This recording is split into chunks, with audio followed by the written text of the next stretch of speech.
Hello traders, welcome back to trading minds. आज की इस वीडियो की इंपॉर्टेंस को समझना है तो सभी अपने अपने पीएनएल रिपोर्ट्स को एक बार खोलकर देख लीजिए। बहुत से ट्रेडर्स ऐसे होंगे जो रेगुलर प्रॉफिट्स कमाने का सपना लेकर मार्केट में आए थे, पर उनकी पीएनएल रिपोर्ट में ग्रीन डेज की बजाय रेड डेज ज़्यादा है। और कुछ लोग ऐसे होंगे जो बहुत मेहनत करने के बाद यूट्यूब पर अवेलेबल लगभग सभी स्ट्रेटेजीज को अप्लाई करने के बाद भी केवल ब्रेक इवन पर ही होंगे। एंड बहुत ही कम लोग ऐसे होंगे जो प्रॉफिट में तो है पर अभी भी अपनी ट्रेडिंग में कंसिस्टेंसी लाने के लिए स्ट्रगल कर रहे हैं। तो आप सभी के लिए आज की वीडियो किसी भी strategy, setup and paid indicator से भी ज़्यादा वैल्यूएबल होने वाली है। तो मैं आपसे दिल से रिक्वेस्ट करता हूं कि जो कोई भी ट्रेडर अपने ट्रेडिंग करियर को और अपनी मेहनत की कमाई को थोड़ा सा भी सीरियसली लेता है तो इस वीडियो को और इस सीरीज में आने वाली आगे की वीडियोज़ को भी पूरे ध्यान से एंड उससे भी ज़्यादा ज़रूरी पूरे डेडिकेशन के साथ में देख लेना। इसके बाद आपको कोई पेड कोर्स करने की ज़रूरत नहीं होगी एंड स्ट्रेटजी दे दो, सेटअप दे दो करते करते किसी के पीछे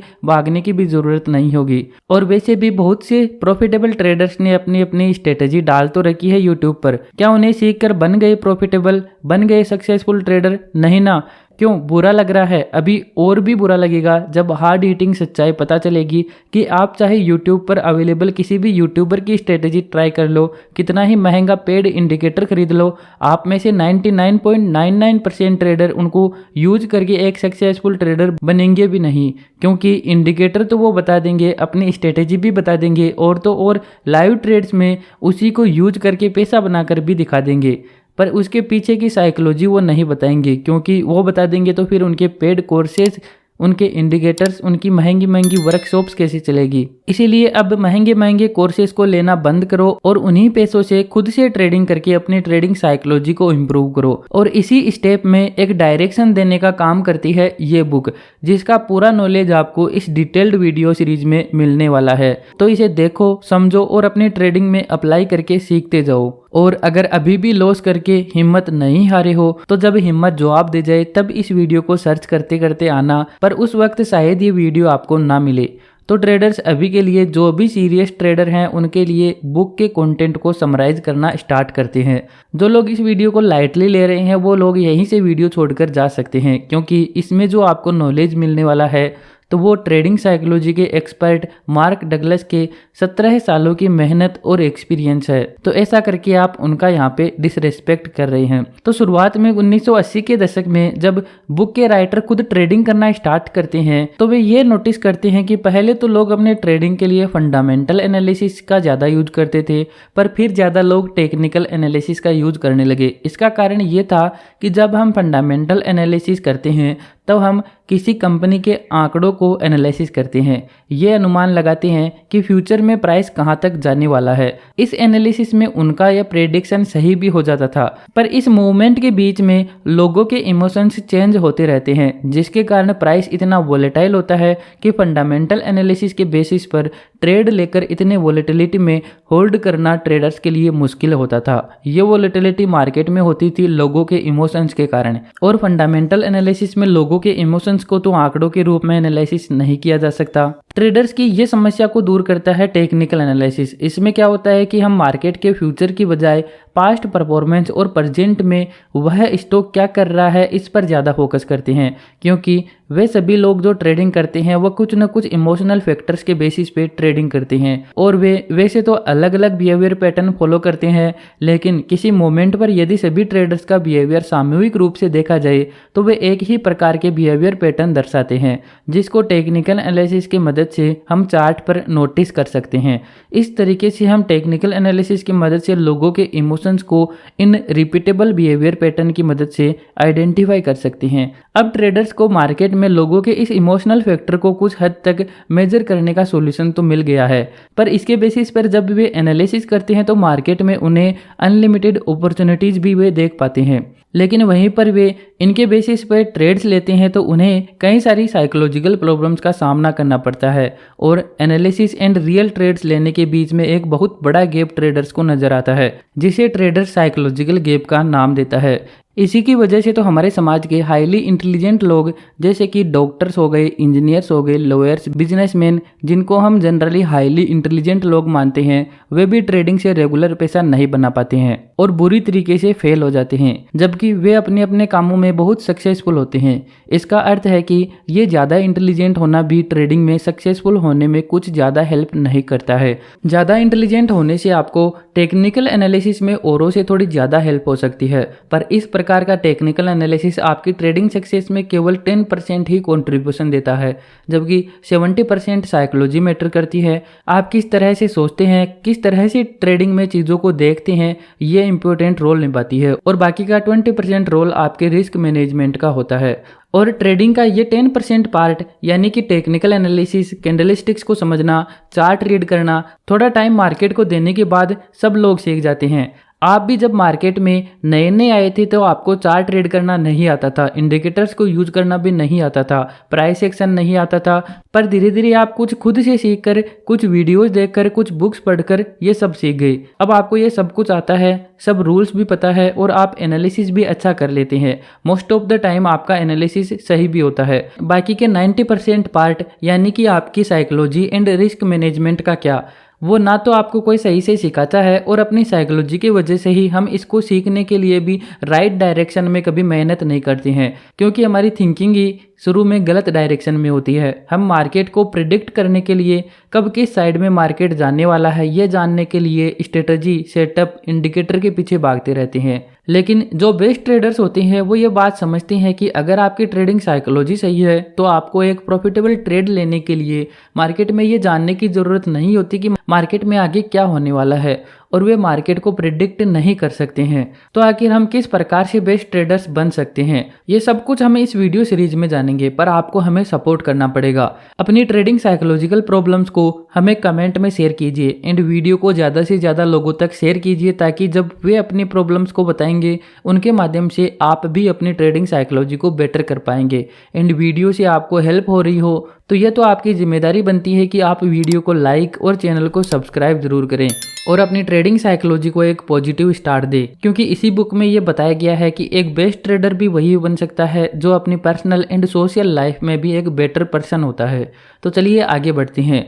फ्रेंड्स, अगर आपको एक सक्सेसफुल ट्रेडर बनना है तो सबसे पहले तो आपको ट्रेडिंग को लेकर एक पैशनेट इंटरेस्ट होना चाहिए। जिस काम में हमारा पैशनेट इंटरेस्ट होता है उसकी तरफ हम नेचुरल रूप से अट्रैक्शन फील करते हैं और वो काम करने में हमें कोई साइकोलॉजिकल स्ट्रगल नहीं करना पड़ता है। आपको एक एक्सरसाइज बताता हूँ। आप एक पेन और पेपर लीजिए और उन कामों की लिस्ट बनाइए जिनमें आपको इंटरेस्ट है और उनको आप कम या ज़्यादा इंटरेस्ट के अकॉर्डिंग फिल्टर कर लीजिए। तो आपको 2 या 3 काम ऐसे मिल जाएंगे जिनमें आपको सबसे ज़्यादा इंटरेस्ट होगा।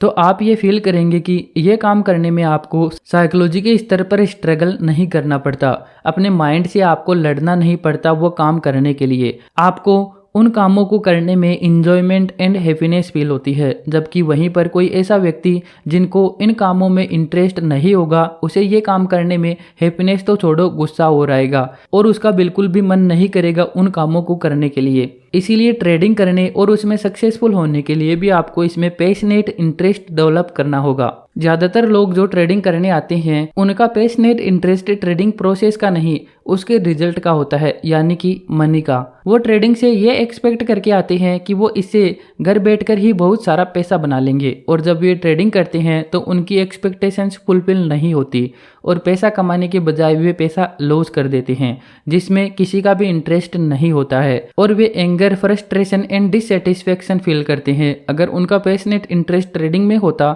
तो वे ट्रेडिंग प्रोसेस के इस अनअवॉइडेबल पार्ट को समझ पाते कि ट्रेडिंग में लॉस भी हो सकता है। उनको हमें एक्सेप्ट करना होता है और उनको हमें मैनेज करना होता है अपने रिस्क मैनेजमेंट के थ्रू। अगर वे ट्रेडिंग प्रोसेस में अपना पैशनेट इंटरेस्ट फील करेंगे और सब कुछ वही करेंगे जो यहाँ करने की ज़रूरत होती है, तो पैसे तो इसके बाय प्रोडक्ट हैं, वो अपने आप बनते जाएंगे और इतने बनेंगे कि आप पैसों को फिर कुछ समझोगे ही नहीं। So the first point is develop passionate interest in trading process. और ये कैसे करना है ये भी हम आगे के वीडियोज में स्टेप बाय स्टेप समझेंगे। पैसों के अलावा जो दूसरा सबसे बड़ा कारण है जिसकी वजह से लोग ट्रेडिंग में आते हैं वो ये है कि ट्रेडिंग आपको अनलिमिटेड फ्रीडम देती है।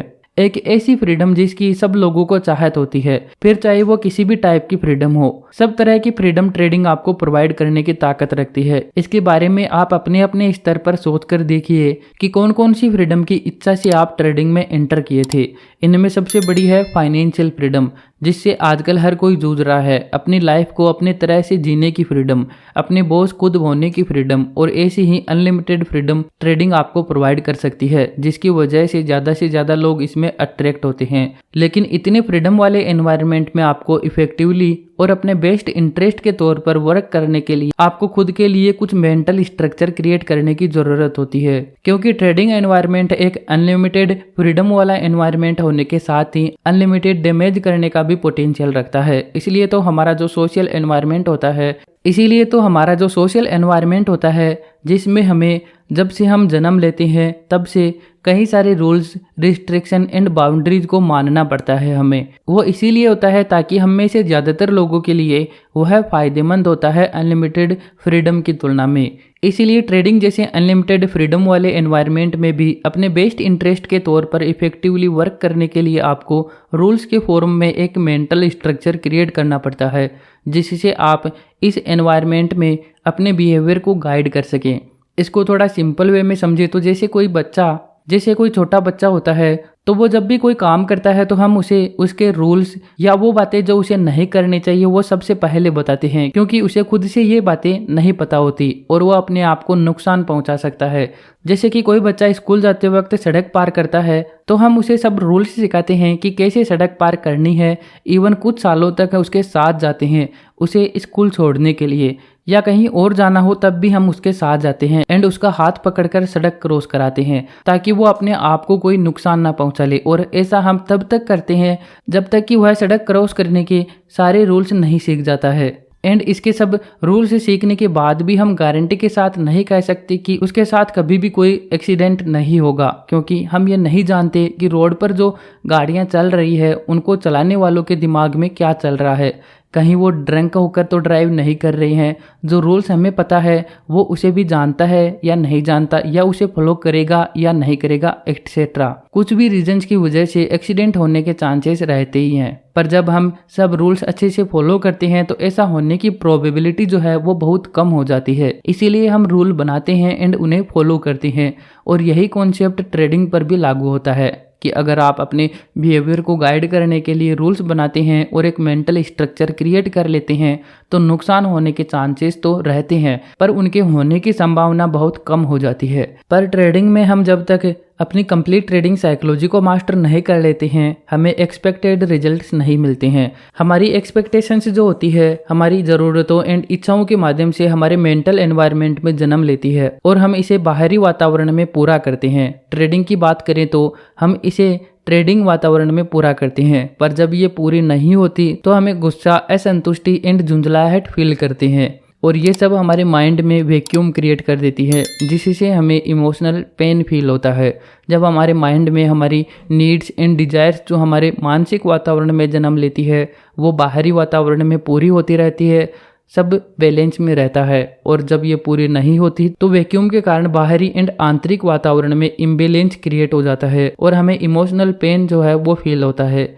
इसीलिए हमारे ट्रेडिंग एनवायरनमेंट में अपनी नीड्स एंड डिजायर्स को समझना भी बहुत ज़रूरी होता है और ट्रेडिंग एनवायरनमेंट में हमारी जो स्किल्स है अभी उनके साथ में किस हद तक इनका पूरा होना लॉजिकल है उसको भी हमें समझना होगा और फिर उसी के अकॉर्डिंग हमें अपनी नीड्स एंड डिजायर्स को रखना होगा, जिससे हम ऐसी कोई नीड्स एंड डिजायर्स नहीं रखेंगे इस ट्रेडिंग वातावरण में जो पूरी नहीं हो सकती है। और इससे हमारे मेंटल सिस्टम में कोई भी इम्बैलेंस क्रिएट भी नहीं होगा और हमें कोई इमोशनल डैमेज भी फेस नहीं करना पड़ेगा। जैसे कि आपको ये समझना होगा कि आपके लिए यहाँ पर रूल्स बनाने क्यों ज़रूरी है। आपको यहाँ ये कोई नहीं बताएगा कि आपको एडवांस में अपने रिस्क डिसाइड करना क्यों ज़रूरी है, पर आपको अपना रिस्क एडवांस में डिसाइड करना पड़ेगा ताकि ऐसा कोई इम्बैलेंस क्रिएट ना हो आपके माइंड में।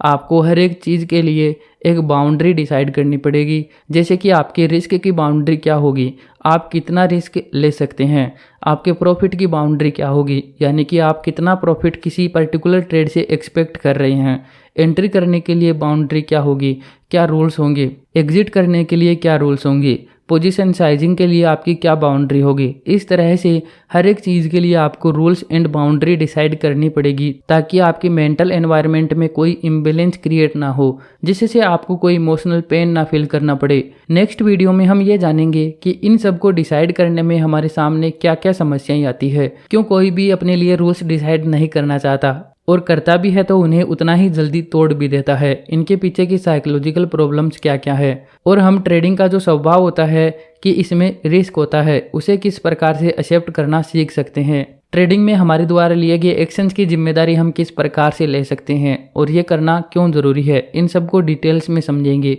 और इस वीडियो से आपने क्या क्या सीखा है हमें कमेंट में ज़रूर लिखें और वीडियो को लाइक एंड शेयर भी ज़रूर करें और हमें सपोर्ट करने के साथ ही हमारे आगे के वीडियोस देखने के लिए चैनल को सब्सक्राइब कर ले।